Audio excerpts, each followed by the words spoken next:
Guys, second ब्लॉगमध्ये आपलं स्वागत आहे। तर मूर्तिजापूरमध्ये पोहोचल्यानंतर ट्रेन 5 तास लेट झाली।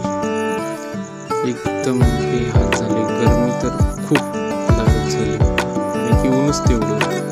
आणि तिथे काकांनी आपल्या घरून सगळ्यांना पाणी, खिचडी, बिस्किट, लहान पोरांना सगळी त्यांनी आपल्या इच्छेने प्रोव्हाइड केले।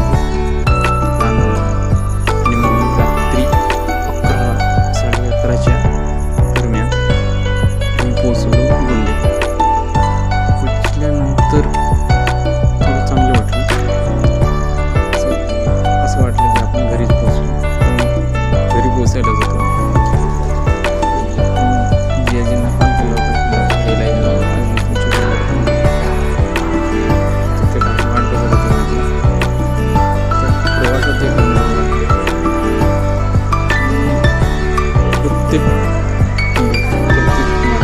सगळ्यांना पाणी असो काही पण असो ती म्हणजे खूप चांगल्या प्रकारे प्रतिसाद देत होते।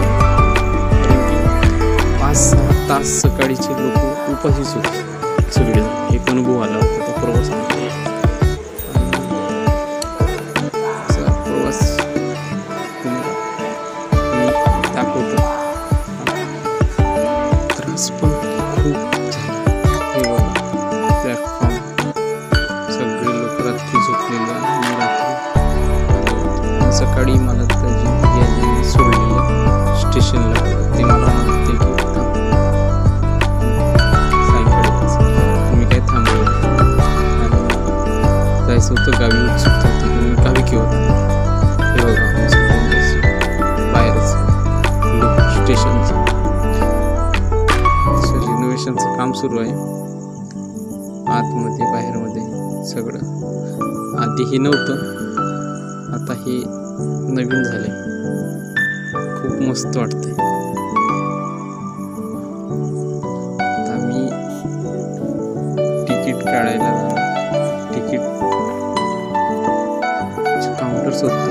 तिकीटचं काउंटर कोणाकडे काही चेंज झालं काय, कारण की रात्री खूप उशीर झाला होता, तेवढं काही मी लक्ष दिलं नव्हतं काय आहे काय नाही।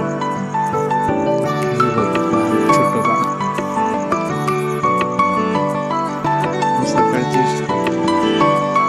सुरुवात असल्या कारणाने गर्दी नव्हती स्टेशनला। खूप मस्त झुंबर बघायला आपल्याला क्लिअर दिसणार नाही, लाईट सुरू असते त्याच्या कारणाने।